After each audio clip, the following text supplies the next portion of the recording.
श्री गणेशाय नमः। ग्रहनामादिरादित्यो लोकरक्षण कारकः विश्वस्थान संभूतां पीड़ां हर्तु मे रविः। रोहिणीश सुधा मूर्ति सुधा गात्र सुदर्शनः विश्वस्थान संभूतां पीड़ां हर्तु मे विदुः। भूमिपुत्रो महातेजा जगतांभयकृत सदा वृष्टिकृत वृष्टिहर्ता च पीड़ां हर्तु मे कुजः। उत्पातरूपो जगतां चंद्रपुत्रो महाद्युतिः सूर्यप्रियकरो विद्वान् पीड़ां हर्तु मे बुधः। देवमन्त्री विशालाक्ष सदा लोकहिते रतः अनेक शिष्य संपूर्णः पीड़ां हर्तु मे गुरुः। दैत्यमन्त्री गुरुस्तेषां प्राणदश्च महामतिः प्रभुताराग्रहाणां च पीड़ां हर्तु मे भृगुः। सूर्यपुत्रो दीर्घदेहा विशालाक्ष शिवप्रिया मंदचार प्रसन्नात्मा पीड़ां हर्तु मे शनिः। अनेक रूप वर्णेश्च शतशोत्सहस्रदृक् उत्पात रूपो जगतां पीड़ां मे तमः। महाशिरा महावक्त्रो दीर्घदंष्ट्रो महाबलः अतनुश्चोर्ध्वकेश्च पीड़ां हर्तु मे शिखी।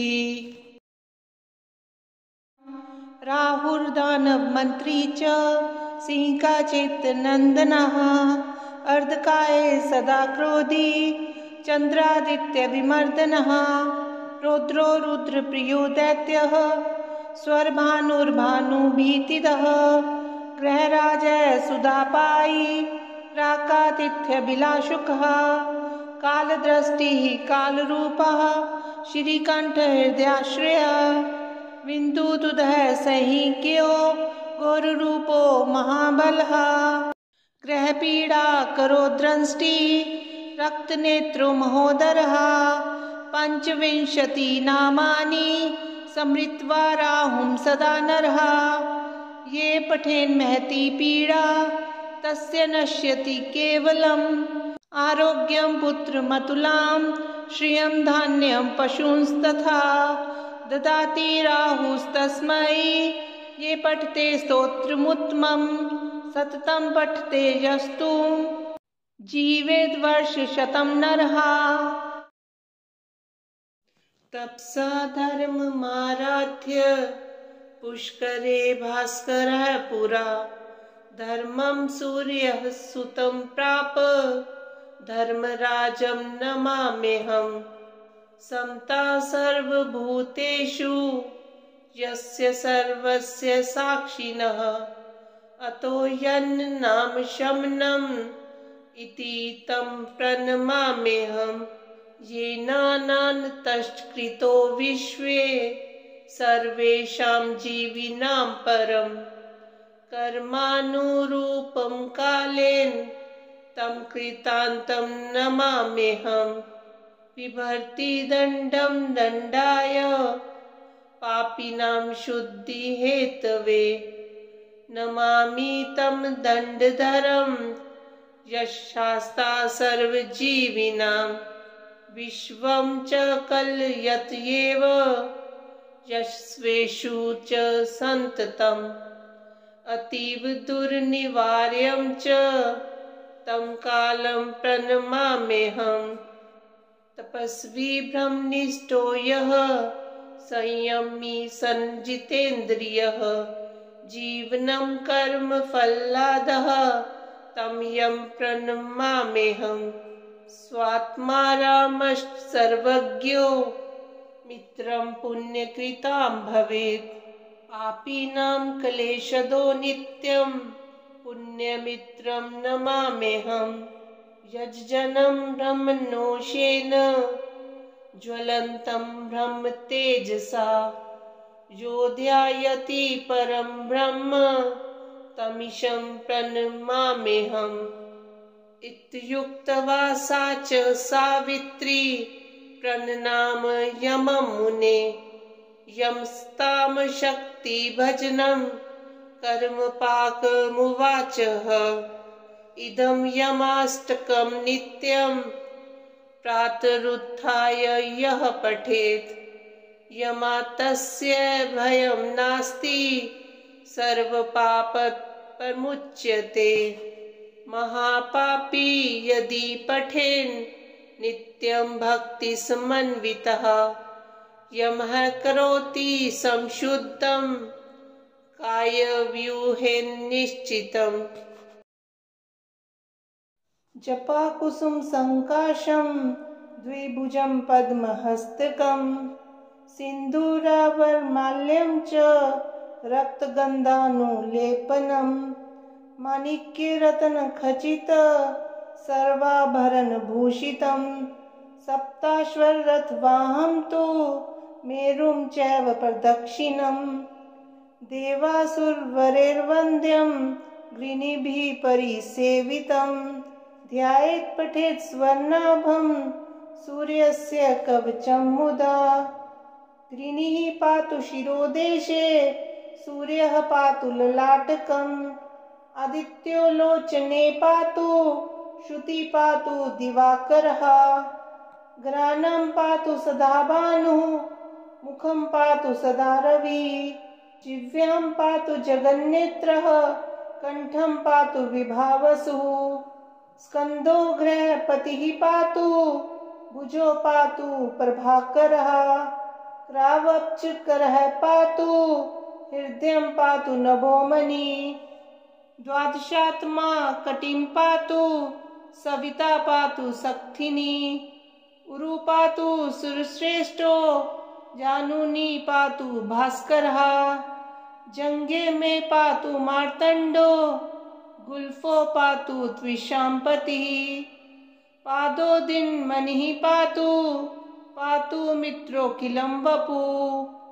आदित्य कवचं पुण्यं भेद्यं वज्रसन्निभं सर्वरोगभयादिभ्यो मुच्यते नात्र संशयः संवत्सरमुपासित्वा साम्राज्य पदवीं लभेत् अशेष रोग शान्त्यर्थं ध्यायेदादित्यमण्डलम् अनेक रत्न संयुक्तं स्वर्णमाणिकाय भूषणं कल्पवृक्ष समाकीर्णं कदम्ब कुसुम प्रियं सिन्दूरवर्णाय सुमण्डलाय सुवर्ण रत्नाभरणाय तुभ्यं पद्मादिनेत्रे च सुपंकजाय धर्मेन्द्र नारायण शंकराय संरक्त चूर्णं ससुवर्ण तोयं सकुकुमाभं सकुशं सुपुष्पं प्रदत्तमादाय च हेमपात्रे प्रशस्तनादं भगवन् प्रसीद। धनदाया महाविद्या कथिता न प्रकाशिता इदानीं श्रोतुमिच्छामि कवचं पूर्वसूचितम्।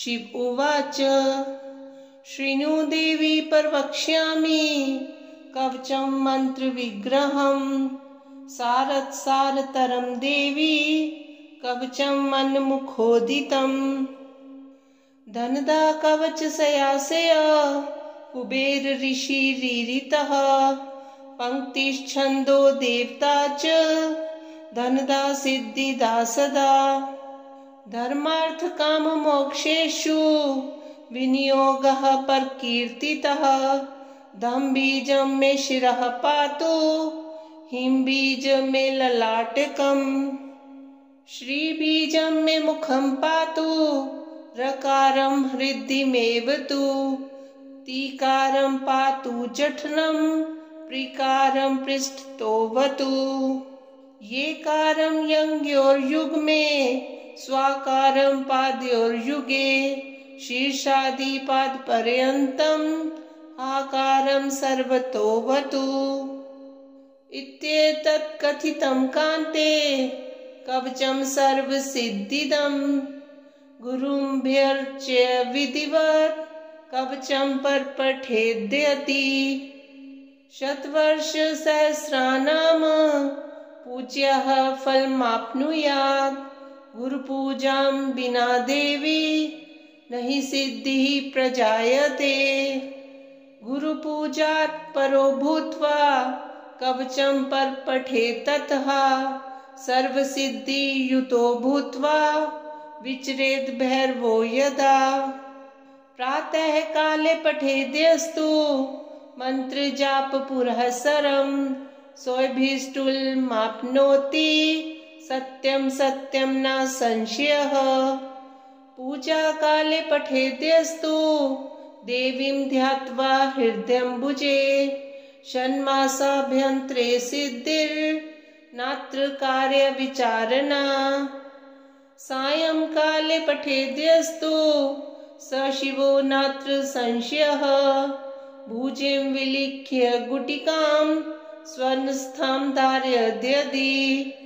पुरुषो दक्षिणे बाहो जोषिद्वाम भुजे तथा मा सर्वसिद्धियुति भूत्वा धनवान् पुत्रवान् भवेत्। इदं कवचमज्ञात्वा यो जपेद् धनधाम शुभे शस्त्रघातमवाप्नोति सोचिरान् मृत्युमाप्नुयात्।